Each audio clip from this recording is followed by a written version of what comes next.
pre-Prop 8, pre-mission, the church is trying to influence same-sex marriage in California. You're doing what? We were knocking on doors and trying to get people to be part of the movement. As a closeted... Yeah, as a hugely conflicted individual. The funny thing with me is inside I was saying, personally, I don't want same-sex marriage to happen because it's going to make it that much more tempting to leave. You mean I can have everything that you guys have other than a temple marriage? That's tempting. Like, I didn't want it for me because of that, so I understood it. But on the flip side, every gay person that left the church and I saw them get married, I was so happy for them. Like, I didn't judge anybody that left the church. I thought it was actually a great thing because I believed in the atonement for them, but not for myself, apparently.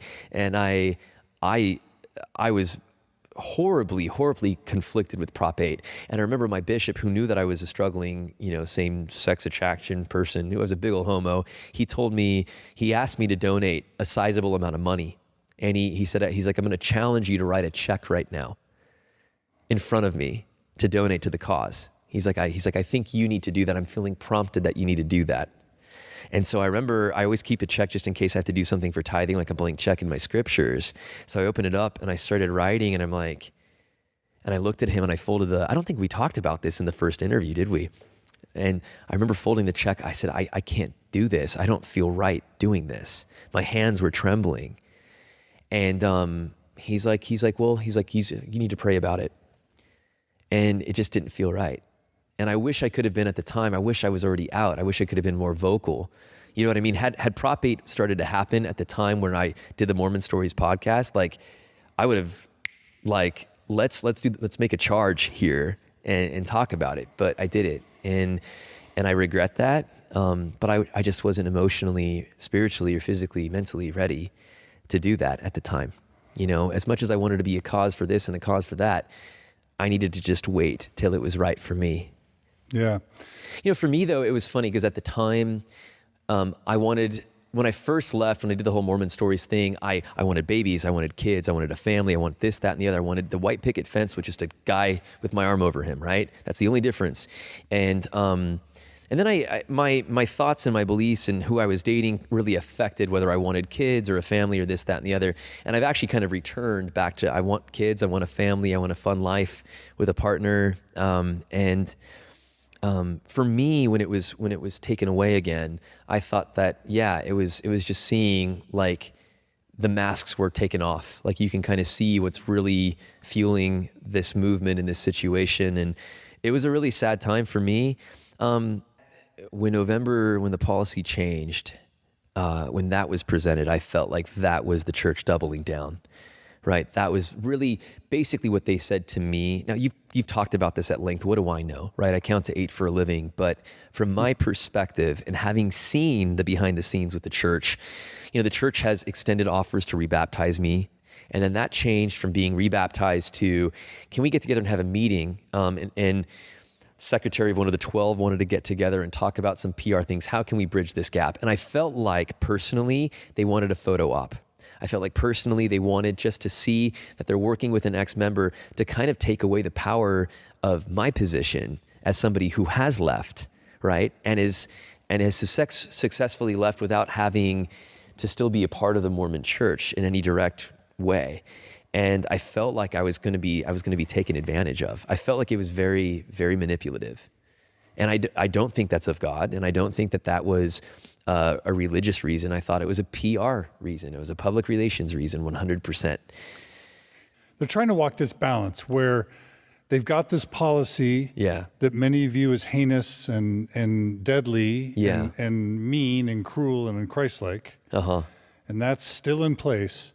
But they don't want to be viewed as mean and vicious and cruel and unchristlike. They certainly don't want to be associated with suicides and depression and sadness. And so they want to tag their name onto Love Loud or tag their name onto Encircle or have photo ops with you. And they want to kind of thread this needle of being perceived as loving gay people and totally accepting, but still holding on to the policy. Talk about what you think about that mix. I find in general that the church right now is going through some really bad growing pains.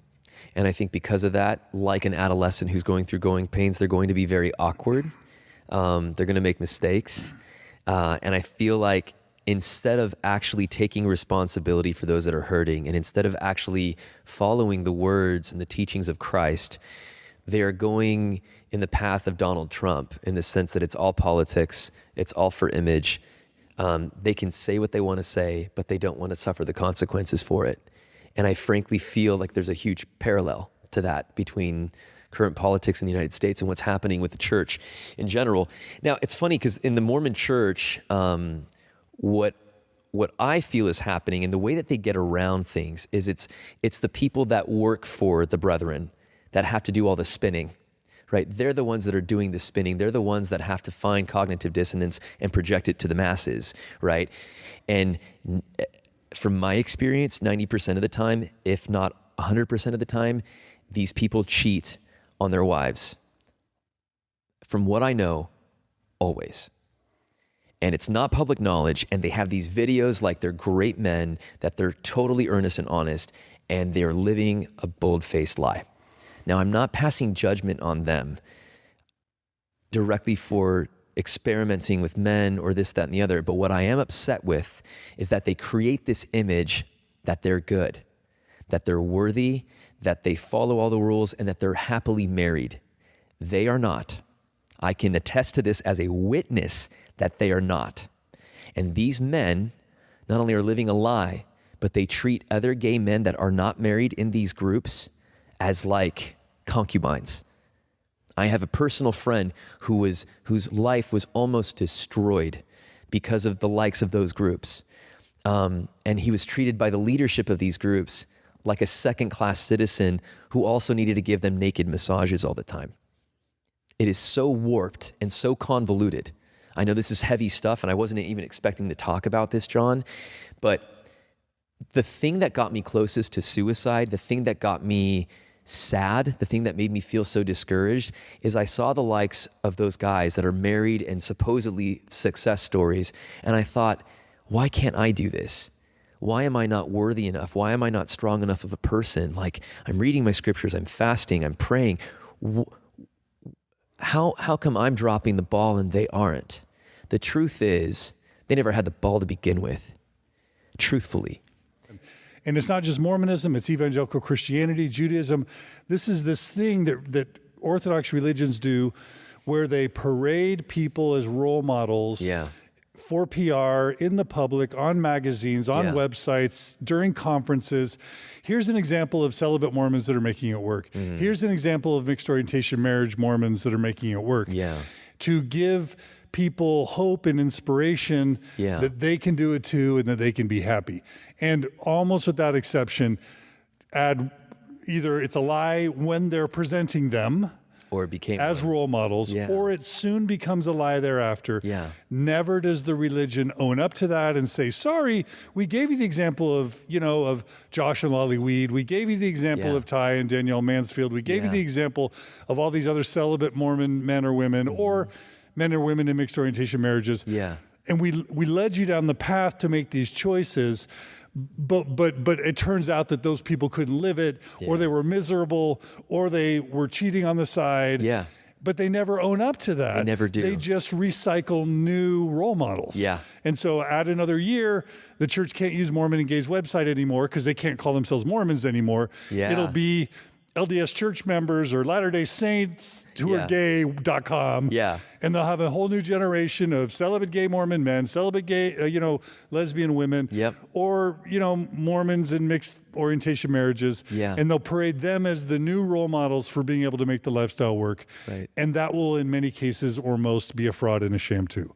I just kind of monologue. I'm just going to say amen, brother. 100%. What is that? What is that in your view? What's the ethics of the morals of that? The ethics is I think in general, and we know this throughout the history of the world, that religion makes you do some crazy shit. And it's the cause of wars, it's the cause of issues. And so people will do desperate things that normally no human being would ever choose to do, right? Because of pushing it for the faith.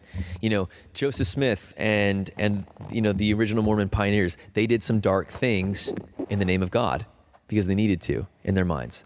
They believed it.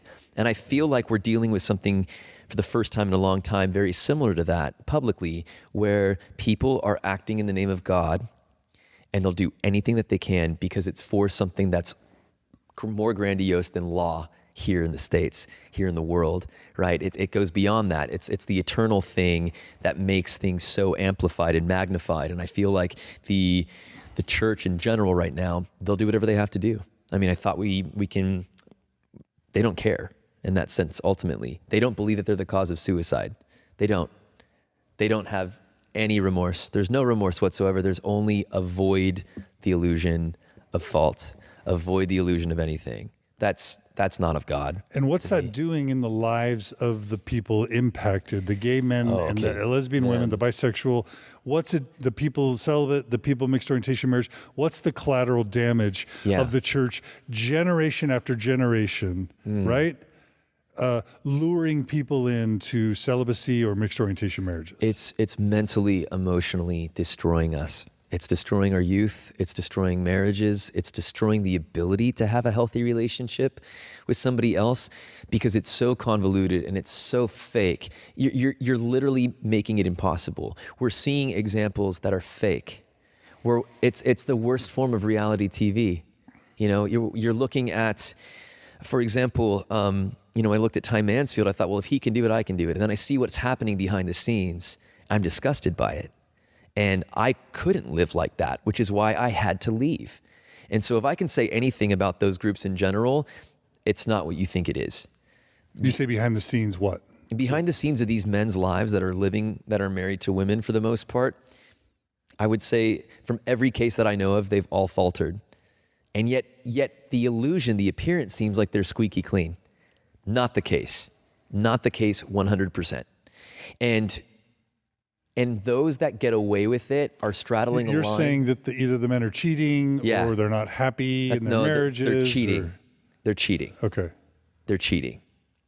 And you can define whatever cheating might be to you, but like having a naked massage party with all of your forcefully straight, gay, Mormon married men, like a massage party naked, that's a little weird when you're aroused and you're touching everywhere. That's odd to me. That's an odd behavior. And you're saying active believing Mormons are doing this? Board members of these groups. North Star and the likes. Yeah. So it's like, you're seeing that. No wonder why I can't fit that mold. And there's also this thing called the book club. I don't know if you've heard about that same group of people, the North Star people, their upper echelon group have something called a book club. And they go to Sugar House, which is a predominantly gay area of Salt Lake City. It's like where the Gold's Gym is, I think. And there's a sauna there. And they call it their book club. And what they do is they get butt naked in a sauna. They see naked men come in and out, and they call it their canteen filling sessions so that they can have enough images in their heads to have successful sex with their wives. But they're doing it for God, so it's okay. They'll do anything that they possibly can to make it work. And I think what these men are doing is a direct reflection of what the church is trying to do. And I feel like that's the correlation right there, personally. So what if somebody were to say, hey, you know what? It's not either or. It's not black or white. Like, okay, they're not living the law of chastity as your Orthodox Mormon would think. Okay. These gay men or lesbian women or bi whoever, they're being creative and progressive to live either the spirit of the letter of the law and to live God's law. What's wrong with that? Oh, what's wrong with it is that they present it not in that package. They don't say that they're doing that. Right. I would be totally cool with, hey, look, my wife and I were cool. I got a guy on the side. We make it work. It's great. Like, I respect your open poly, very close to, polygamist, old school, like Joseph Smith centric, like Mormon vibes. Like, go you, like millennial all the way, fine. And if that's your game, if that's your jam, great, right? But the problem is these people are playing it as if they were a member of the quorum of the first presidency. They're playing it like, this is my wife, this is my companion, this is me, and here we are. And they're not doing that. And so for me, it's the falsehood, it's the pretenses, it's the image, the illusion that they're creating is what they're telling people to do, but it's not what they're living. Last time I checked, that's a hypocrisy. And that's exactly what it is. I would have no problem if one of those guys, one of the Time Mansfields of the world said, look, I occasionally have someone on the side. I'd be okay with that as long as they were open about it. And then maybe people would want to make it work in the church. But you're right, then it's a very liberal perspective to have. But these people are staunch. They're going full Nephi on us, or at least pretending to be. And I feel like that's what I fell enslaved to that. I felt like, okay, that's how I have to live, but they weren't. A lot of nude pictures being sent back and forth, a lot of this, that, a lot of just lines being crossed. And if I were a wife, if I were a significant other to somebody that was doing that with a member of that similar sex, I would be brutally hurt. I would be brutally hurt. And I feel so bad for these women and men. I feel bad for all of them, to be honest with you, because they've fallen into this trap of a mold that does not work. It's a mold that doesn't work. And no matter how you slice it, it's not going to fit. It just won't.